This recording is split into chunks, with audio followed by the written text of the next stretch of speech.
The Cincinnati Bearcats are ranked number 23 in the preseason AP Top 25, what it means as the season opener is just over 2 weeks away, and what it means for any playoff chances the Cincinnati Bearcats have this season. Our Locked On Bearcats, your daily podcast on the Cincinnati Bearcats, part of the Locked On Podcast Network, your team every day.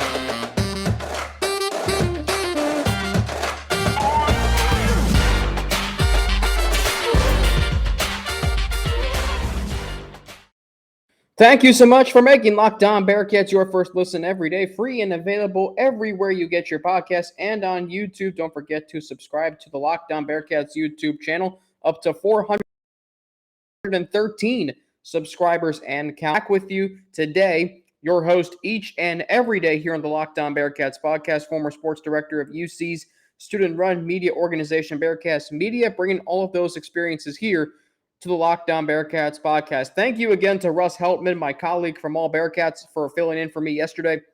Hope you enjoyed listening to him. Gave an excellent recap of the scrimmage that took place on Saturday at Nippert Stadium. I'm going to touch on something he said yesterday in segment 3 today, but first and foremost, this segment's going to be about the AP Top 25, Cincinnati being ranked number 23.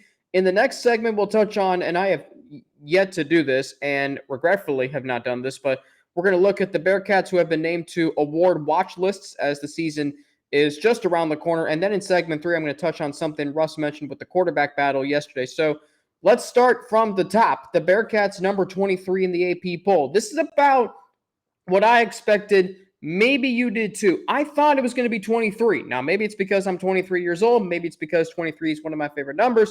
Maybe because 23 is a GOAT number. I don't know. But the Bearcats are number 23. This is, again, about what I expected. Maybe you did too. Considering what you lost, the Bearcats losing 9 starters to the NFL last year, considering you are still in the group of 5. Now, I have said that I don't think being in the group of 5 this year should matter because you're going to the Big 12 next year and you went to the college football playoff last year. But the reality of the sport of college football is until you are a Power 5 school, you will not get the benefit of the doubt. What's going to be very interesting is where Cincinnati is ranked next year, if they are, which I think they will be, in the preseason top 25 as a Big 12 team. Let's say Cincinnati goes 13-1 this year again. Let's say they go 12-2. Let's say they go, 14-0, 15-0. Where do they get ranked in the top 25 next year? I think it's going to be higher than this year. But still, number 23, coming off of an offseason that has featured a lot of turnover, a lot of questions, a lot of turnover on the coaching staff at some key positions, most notably offensive coordinator. I would say number 23 is a pretty good ranking. For one, it's the highest ranked group of 5 team. That's who the Bearcats are. They're the highest ranked group of 5 team. They bring up the rear of the top 25. You got Houston at number 24. No problem with that. BYU at number 25. No problem with that. So that right there is 3 teams who are going into the Big 12 next season. I like the fact that all 3 teams are in the top 25. And UCF, they're not ranked, but again, they are a solid program. I think they've got 8 wins in them this season.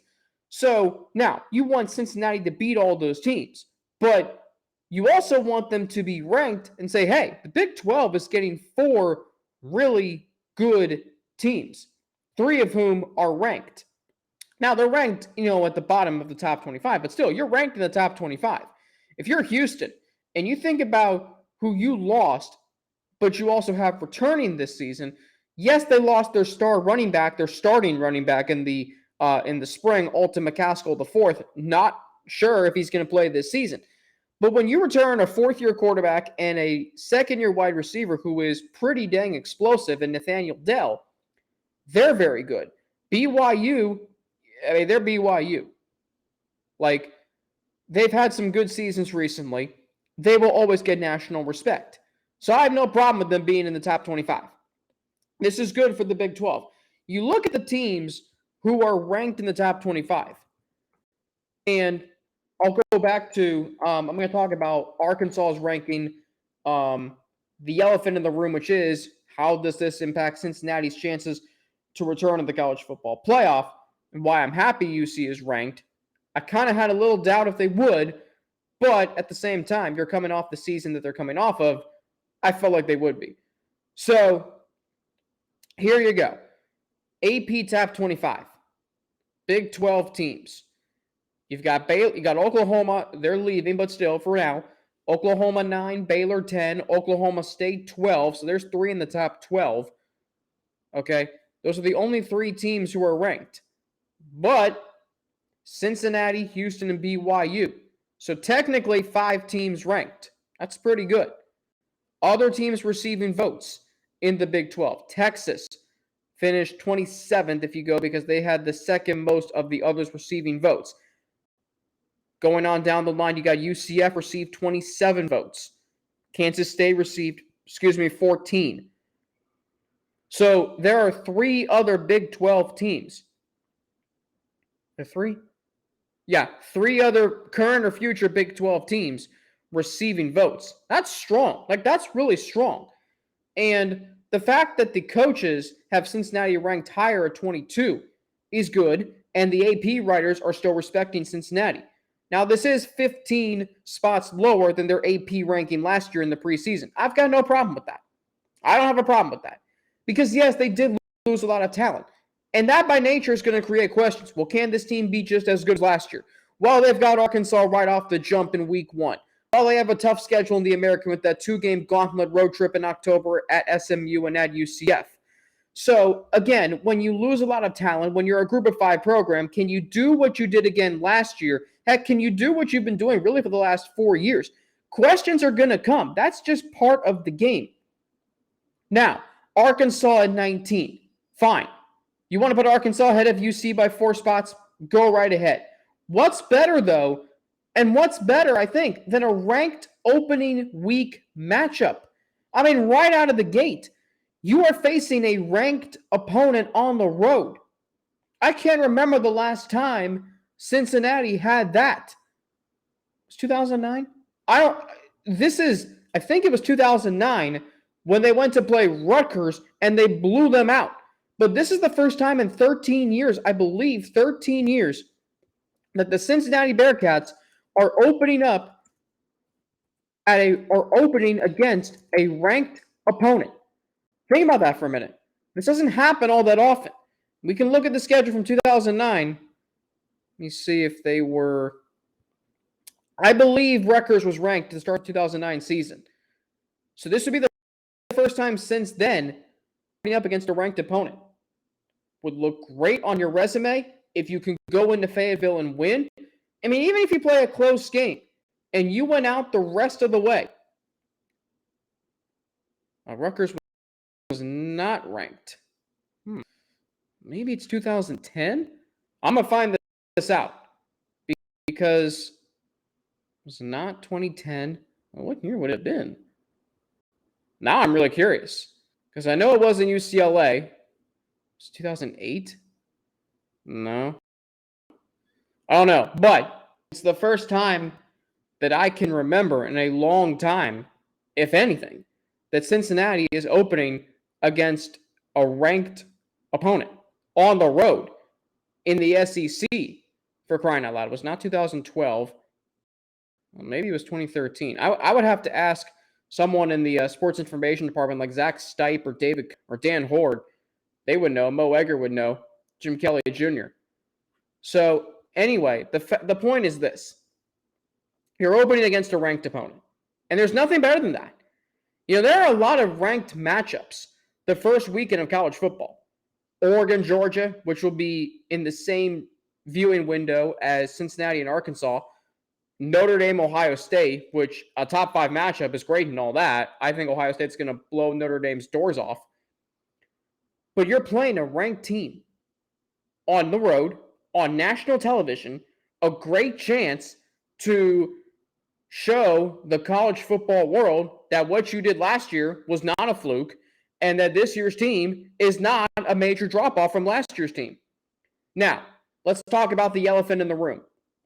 Is this a ranking that isn't too low to get Cincinnati back in the college football playoff? 23. Michigan was not ranked to start last season, if you'll recall. They worked their way up. So it is possible. Michigan's in the Big Ten, which is arguably the second best conference in college football. Not arguably, is. So, but the point is this. Michigan picked up some big wins against Ohio State. They blew out Iowa in the Big Ten championship. They beat Washington in non-conference play. They had a resume that they could take a hit against Michigan State and still find a way to get into the college football playoff. They weren't good in 2020. They were 2-4.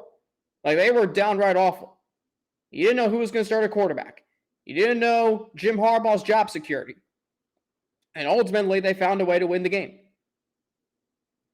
Against Ohio State, the game, they found a way to win 11 games in the regular season, another game in the Big Ten championship. So it is very possible to get from 23, where the Bearcats are, to the college football playoff. If they beat Arkansas, it helps. They got to beat them. That's the only way they get in at the start of the season. But it is a steep climb. For a group of 5 program, it is a very steep climb. Can all those teams in front of them, in front of Cincinnati, have enough chaos happen this year like it did last year for the Bearcats to rise up to number 4? Because if they get in the playoff, they're going to be number 4, especially this year. Last year, there was this school of thought maybe they could be at 3, 2, 1. But the realistic possibility last year, as it is again this year, is number 4. Now, I think Cincinnati can go from 23 to 4. I really do. But realistically, I don't know. I don't think it's going to happen. That is the elephant in the room. If you're asking yourself, well, if Cincinnati's 23 now, can they get back to the college football playoff this year? First things first, they got to beat Arkansas. Then they got to run the table. Then they got to hope they get a quality opponent like Houston in the AAC championship. Then they got to beat them by double digits. Then they got to hope a lot of chaos happens above them. And they got to hope that the college football playoff committee values them like they did last year. Because like I've said in this offseason, there is not a star player on this team.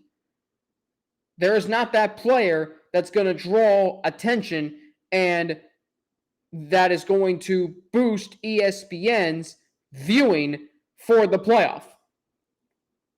There isn't that player this year yet. Could there be? Yes.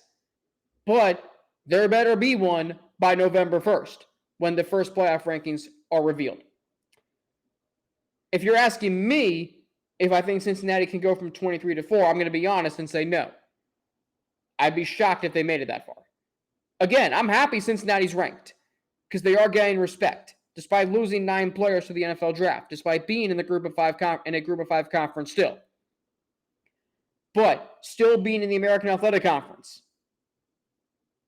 That also, the fact that the AAC is getting 2 teams into the top 25. The only 2 group of 5 programs to be ranked. BYU still independent.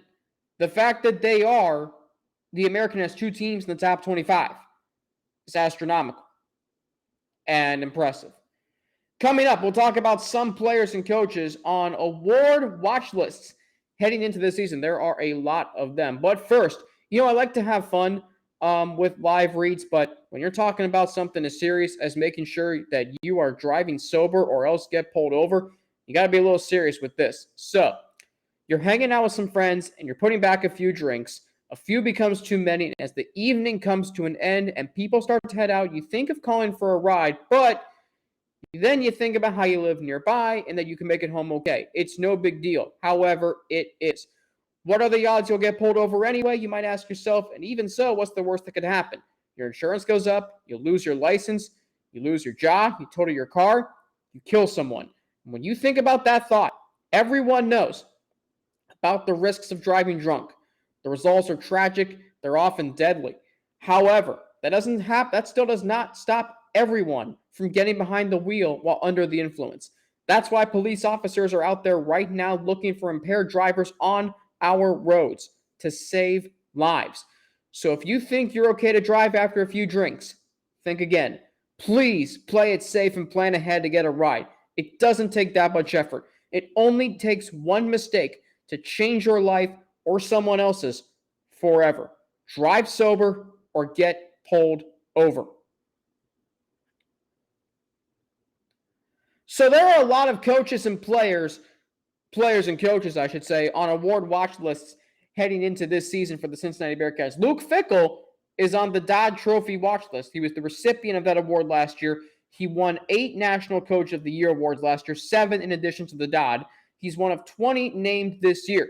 I've said this offseason. I think this offseason, we are going to have to see Luke Fickell do his best coaching job this season. Why? Because the talent that has been on this team for the previous 4 years is not here this year. This team is talented. This team has a lot of depth. But in terms of the Alpha Dogs that were here last year, they're not here. And in terms of the talent overall, it's not as great as it was last year. So can Luke Fickell maximize what is on this team and get the most out of it? There's a reason he's on this award watch list, because the media knows, the national media knows, he's a great recruiter. He has been a masterful developer of players, and he's built a program from the ashes to the college football playoff. It truly is remarkable when you think about it. But at the end of the day, this season is going to have to be his best coaching job if Cincinnati is going to win a third straight conference championship. I'm saying that. If they're going to win a third straight conference championship, this has to be his best coaching job, or else they might get to play for a championship, but to win a conference championship, you got to have an alpha dog mentality. Memphis had it in 2019. Cincinnati had it the previous 2 years. If Luke Fickell does his best coaching job this season, Cincinnati will be in a position to win a third straight conference championship. Let's go to the players. Starting with Nick Mardner on the Fred Biletnikoff award watch list for the best wide receiver in the country. I didn't know these two things. Nick Mardner is the tallest receiver or tight end on this roster at 6'6". He averages 20.7 yards per catch. That's his average for his career. 20.7. That's more than 2 first downs per catch. That's incredible. He's going to bring another dimension to this offense. When we talk about replacing Alec Pierce, Nick Mardner might be just that guy. The tight end tandem, Josh Wiley and Leonard Taylor. You want to know how they're arguably one of the best tight end tandems in the country? Both of them named the John Mackey Award watch list for best tight end in the country. Cincinnati, one of only 5 schools in the country to have multiple representatives on this list. The other 4, Georgia, Michigan, Penn State, South Carolina. Boom. 2 SEC schools, 2 Big Ten schools. The other school, Cincinnati. Leonard Taylor. You want to talk about Mr. Consistency? He has a team best 24 straight games with a catch. So you think 14 games last year, 10 games in 2020. So over the last 2 seasons, Leonard Taylor has made at least 1 catch in every game. That's consistency. Let's go to the defense. Deshaun and Ivan Pace, who we know could be the strength of this defense. Both of them named to the Butkus Award watch list for best linebacker in the country. Both are also named to the Bronco Nagurski Award watch list for best overall defensive player. Deshaun, in addition, he was named to the Chuck Bednarik Award watch list for nation's best defensive player. Darian Beavers was a semifinalist last year for the Butkus Award. So here we go again. A strength of this team. We don't really talk about this position, but linebacker is such a great position on this team. It truly is a position of strength. You have talent all over. Luke Fickell talked about it, that they have 4 starters at linebacker. They may not be on the field at the same time, but they have 4 linebackers who could be starters. The Pace brothers, Yaheem Thomas, and Wilson Huber. Plus you have Ty Van Fossen, so really 5. And maybe a linebacker we're not talking about like David Jones Jr. breaks out this year. So you have 5 linebackers who are all potential starters. Experienced, highly recruited. They've got oozing potential. This is a position that could be a fierce strength of this team. Back to the offense.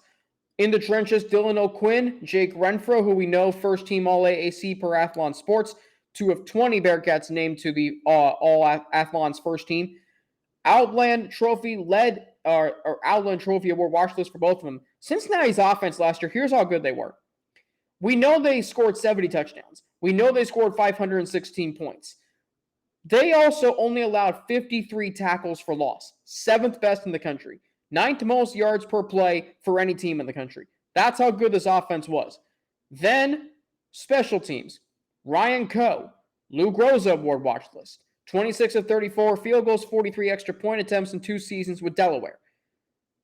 On Friday's show, I'm going to talk about why special teams could be the position that decides this season for Cincinnati. It's a position we're not talking about a lot, but it should be.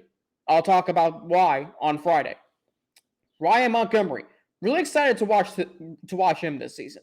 The Paul Hornung watch list, most versatile player. He's a running back, punt returner, first team punt returner, Athlon Sports. Ryan Montgomery last year, 10th highest average for punt return yards in the season, 11.5. Second in the AAC. Right now, he's 4th in Bearcat history. In career punt returns and yards, he averages 9.6 per return. Really excited to see his versatility this season. If he doesn't have an expanded role at running back, he's going to be your featured punt returner. So if he doesn't have an expanded role at running back or a prominent role, that's fine. Because we know that he excels at punt returning. Lorenz Metz, named to the Rotary Lombardi watch list. Now, what's this award, you might ask? Well, it's given to the best offensive or defensive lineman who, in addition to his play on the field, best exemplifies the character and discipline of Vince Lombardi. When you say the name Vince Lombardi, that's football royalty right there. And Lorenz Metz is a guy who I know we love to, sometimes criticize too much, sometimes ridicule him, sometimes, get on him for not being, strong in pass protection. But here's a guy who has progressed throughout his career. He's been with the program now for 3 years. He's very smart, good man on and off the field. It's hard to root for him sometimes because of his lack of success on the field or his lack of domination. But maybe just once this year, you just maybe back off him a little bit. Like, the Bearcats already accomplished what you wanted them to accomplish last year by making the college football playoff. Whatever happens this season is icing on the cake. Lump Lorenz Metz in what you've thought about him or what you've said about him over the years.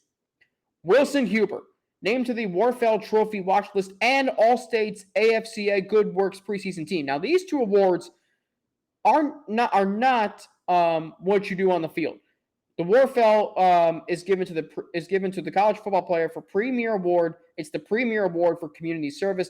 All-State's AFCA Good Works preseason team. That award is given to a player who has exemplary community service, academic dedication, and impact on and off the field. Here's a 6th-year player who has been somewhat buried on the depth chart throughout his career. Last year played on special teams and a reserve linebacker. Had some big moments, though. Wilson Huber, I can't wait to see him this year emerge as a leader. He's got that leader mentality in him. Now, what that looks like this year and how far it goes and where it takes Cincinnati remains to be seen. But I can't wait to see what he does this year, maybe in a more prominent role. So you know what you have in him. Can he, evolve on the field? That remains to be seen. And then the freaks list, Bruce Feldman's freak list. Tyler Scott checking in at number 54, Trey Tucker at number 67, Josh Wiley at number 78. Now, Bruce Feldman's freak list is a list of 100 players throughout college football who are freaks, physically gifted freaks. Coaches who have coached gifted athletes are wowed by these players. Tyler Scott ran a 4.29 40. Ridiculous. Squats 600 pounds, benches 345, vertical jump of 40.5 inches. By the way, he can also fly on the field, as evidenced by his 81-yard touchdown against Miami to open the season last year. Trey Tucker averages 17.33 yards per catch. He can fly too. Also has 2 kickoff returns for touchdowns in his career. Josh Wiley, 6'6", 250 playing tight end. Oh, by the way, he can also jump 35 1/3 inches.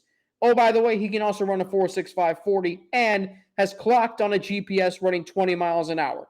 That is the definition of a freak. So there you go. A lot of players, including Luke Fickell as a coach, on award watch list to start the season. You've got players on Bruce Feldman's freak list. This team, despite losing 9 players to the NFL draft last year, is still immensely talented. Up next, Russ Hellman mentioned this yesterday as he filled in for me. I'm going to mention it again, touch on it today. Why Evan Prater should be the starting quarterback for this reason. I'll explain after a word from Coldwell Banker Heritage and Prime Lending. The Locked On Cincinnati Bearcats podcast is supported in part by both of those companies. Debbie Weckstein-Frank, a realtor with Coldwell Banker Heritage, and Steve Maloney, a lender with Prime Lending. If you're looking for a new home in the Cincinnati and Dayton area because you want to come to the area with the hottest team in college football, well, I've got the real estate team to help you do just that. Debbie specializes in both Dayton and Cincinnati areas and is a longtime Miami Valley resident who has helped hundreds of people all over the country find and close on their dream home. Steve is also a longtime Miami Valley resident, specializing in purchases and refinances in over 40 states. Debbie and Steve are available when you need them most, even on evenings, even on weekends, heck, even during a Bearcats game. When you are making split-second decisions, let them help you get your offer to the top of the list. Take the guesswork out of the home buying process and hire a wide-open professional real estate team with a track record of success. You can call Debbie right now at 937-672-3942.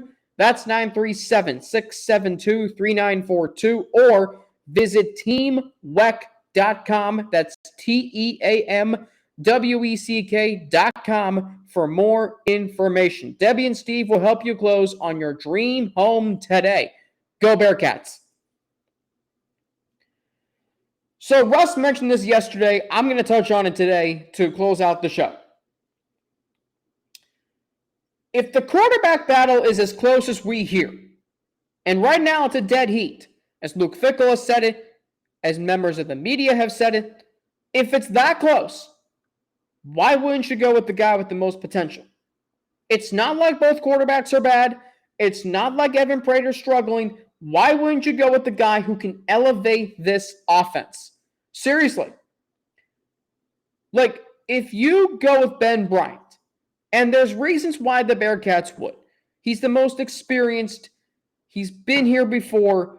He started a game. We're playing at Arkansas week 1. We want our most experienced guy. If you have those schools of thought, fine.